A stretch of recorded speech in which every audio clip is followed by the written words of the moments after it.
पुण्यात्मा, वहां विमुख होने के दो कारण होते हैं। गुरु से विमुख होने के दो कारण होते हैं। एक तो गुरुद्रोही बन जा, और एक वैसे अपना कोई किसी कारण से गुरु के प्रति दोष ना रखकर उन्हें छोड़ जा मार्ग ने, तो उसमें अंतर होता है। गुरुद्रोही जो होते हैं, गुरु में दोष निकाल कर, उस 64 लाख के 64 लाखों ने गुरुजी में दोष नहीं माना था, लेकिन लोक लाज से जाना बंद कर दिया। कुछ एक थे जो उसमें मुखिया से, जो कुछ टाइप के लोग होते हैं जो स्वयं निकम्मे गणे होते हैं, तो वो परमात्मा के विमुख दोष रखा करते थे, तो उनको गुरुद्रोही कहा जाता है। और जो वैसे किसी कारण से विमुख हो जाते हैं तो उनको परमात्मा क्षमा कर देते हैं। इनको मालूम है कि इन प्राणियों के ऊपर कई प्रकार के प्रेशर है, लेकिन अब पिछली पीढ़ी तक लाने के लिए उनको चार्ज कर दिया था, उनकी भक्ति करवा दी, उनसे दान धर्म करवा दिए थे।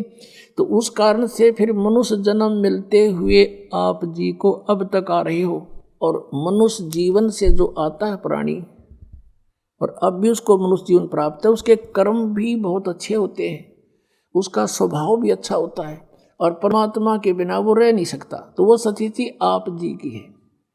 आप कहीं ना कहीं भटक रहे थे भगवान की खोज में, चाहे कर रहे थे कुछ भी, वही यहाँ आ रहे हैं। या बिल्कुल कोई नहीं कर रहा था, वो कोई एक आधा वैसे संस्कार वश ना उसका, तो वो वैसे एक आधा पुण्यकर्मी प्राणी होता है। वो एक आध कहता है जी मैं तो उसे पूजा किसी की नहीं करा करता, और नास्तिक भी नहीं था, तो वो अलग बात है, और वो भी सुखी था। और जो तुम साधनाएं करते थे, ऐसा लगता था जैसे हम ये पूजाएं करते हैं शायद ही नहीं से सुख है, और दुख आने लगे जब वो पूजाएं कोई सहयोग मिला नहीं। तो इस प्रकार हमने इस ज्ञान को भी समझना है और भगवान को भी जानना है। तो अब परमात्मा ने आपको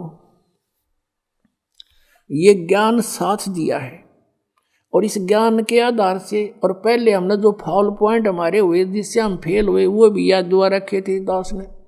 तो ये क्रोथा कांड जो हुआ, इसका कारण यही था कि इस दास ने नकलियां की पोल खोल दी सबकी, और इन लोगों ने अफवाहें फैलवा दी, मंत्रियों की और मुख्यमंत्रियों की, सरकार का सहयोग भी ले लिया, उनको मिसगाइड कर दिया कि वो क्रोधाश्रम में ऐसा होता।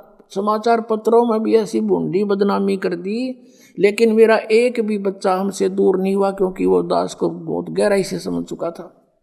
तो इसलिए आज वो जो पहले फेल हुए थे तुम आज पास हो गए। किस कारण से पास हुए?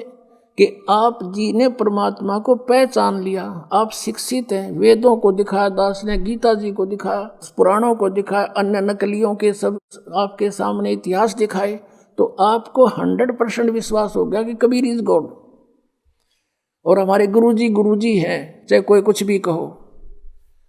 तो इस प्रकार से वो जो पहले हम फाउल हुए थे, ईब ना हुए, तो अब हम पार हो जाएंगे। हमने भगवान को पहचान लिया, कबीर परमात्मा को परमात्मा मान लिया, और ऐसे बिना हम आगे चल नहीं सकते थे। ऐसी बेहुदी अफवाहें फैलाई गई थी समाचार पत्रों के माध्यम से, मीडिया के चैनलों के माध्यम से। यदि अब नया भक्त कोई आया हो और उनको देख ले तो आज भी नफरत हो सकती है उसको, लेकिन मेरे साथ जितने भी लाखों की संख्या में थे, एक भी वापस नहीं हुआ, क्योंकि ये बहुत अच्छी तरह समझ चुके थे। दास ने इनको तोते की तरह पढ़ा रखा था, या बैठा बैठा के, जैसे ही बाप के साथ प्रयत्न हो रहा है।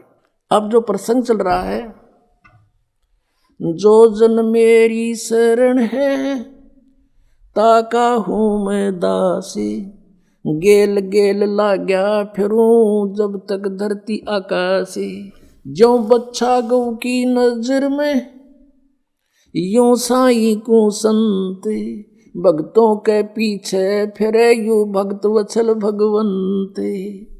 परम पूज्य कबीर परमेश्वर ये भक्त वत्सल भगवान है। अब उन्हीं आत्माओं में से एक आत्मा मुसलमान घर में जन्म हुआ, उसका राबिया नाम था उसका, राबी। अब परमात्मा किसे दयालु है, जैसे आपको बहुत बार वेदों के प्रकरण दिखाए हैं। ऋग्वेद मंडल नंबर 9 सूक्त नंबर 86 के मंत्र 26-27 में, ऋग्वेद मंडल नंबर 9 सूक्त 82 के मंत्र 1, 2, 3 में, ऋग्वेद मंडल नंबर 9 सूक्त 96 के मंत्र 16 से 20 में, ऋग्वेद मंडल नंबर 9 सूक्त 1 मंत्र 8 और 9 में, ऋग्वेद मंडल नंबर 9 सूक्त 20 मंत्र 1 में, और भी अनेकों स्थानों पर समय आने पर मालिक की दया होगी इन वेदों का एक अच्छी तरह से जो अनुवाद किया जाएगा। तो वेदों में भी लीला लिखी है, भगवान ऐसी लीला करता है। वो परम अक्षर ब्रह्म पूर्ण परमात्मा है, वो ऊपर रहता सतलोक में, सचखंड में, और वहाँ से गति करके आता सशरीर, और वो 3 प्रकार से शरीर धारक है, 3 प्रकार के शरीरों से सभी का धारण पोषण करता है, सबकी संभाल करता है। एक रूप तो परमात्मा का सतलोक के अंदर स्थिर है, जिसमें करोड़ सूर्य करोड़ चंद्रमा मिला दे एक रोमकूप की इतनी रोशनी है, मनुष्य दृश्य है।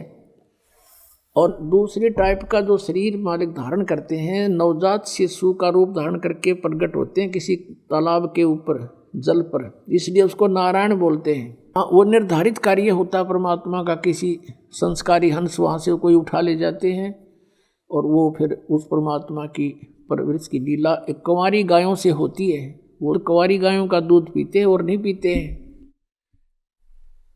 और वो परमात्मा वहाँ से चलकर आते हैं। वो कबीर देव है, कबीर साहब है वो, और अच्छी आत्मा को मिलते हैं, उनको ज्ञान देते हैं। तो इसी आधार से परमात्मा स्वयं भी कहते हैं, गोता मारूं स्वर्ग में जा बैठूं पाताले, कहे कबीर ढूंढता फिरूं अपने हीरे मोती लाले। ये खुद भगवान भी कहते हैं। और जिनको परमात्मा मिले वो भी यही बताते हैं, जैसे आदरणीय नानक साहिब जी को मिले बेई नदी पर सचखंड से सतलोक से सतपुरुष आए कबीर देव जी, और उनको बेई नदी से अंतर ध्यान करके सचखंड में लेकर गए, फिर वापस छोड़ा सतलोक से। उन्होंने आते ही नौकरी त्याग दी, एक नवाब के यहाँ नौकरी करते थे, और फिर परमात्मा की खोज में बनारस पहुँचे। और जहाँ देखा था ऊपर भी सतलोक में परमात्मा एक जिंदा महात्मा के रूप में आकर नानक साहिब जी को ऊपर लेकर गए थे। अब उसी रूप में परमात्मा सतलोक के अंदर विराजमान, उसी शकल में, और उसी रूप में जुल्हे का काम कर रहे बनारस में, काशी में। वहाँ जब जाकर देखा और सचमुच ये तो वो परमात्मा है जो मुझे सचखंड लेकर गया था, सतलोक में देखा था। तब कहा था, फाई सूरत मुलुकी वेश ए ठगवाड़ा ठगी देश, खरा सियाणा बहुता बार ये दानक रूप रहा करता रे। अब फिर नानक जी की कोई ना सुने, वहाँ जुला इकट्ठे हो गए, कहीं पंजाब तो आके बौड़ी बौड़ी बात करे, इस नीरू के पुत्र ने भगवान बतावे। अब कहने का भाव ये है कि जो लीला वेदों में लिखी है कि वो परमात्मा सतलोक से चलकर आता है और यहाँ पृथ्वी पर प्रकट होता है, अच्छी आत्माओं को जा जाकर मिलता है। आदरणीय मुलुकदास जी को मिले, आदरणीय दादू साहिब जी को मिले, आदरणीय गरीबदास साहिब जी को मिले, आदरणीय घीसा दास साहिब जी को मिले, गांव खेकड़ा जिला मेरठ उत्तर प्रदेश में। आदरणीय गरीबदास साहिब जी को मिले, गांव छुडानी जिला झज्जर हरियाणा में। और गरीबदास जी ने कहा था कि सर्व कला सतगुरु साहिब की हरियाए हरियाणे नू, तुम कहते हो भगवान हमने पाया है कोई नहीं, निराकार है, मैं कह रहा हूँ हरियाए हरियाणे नू।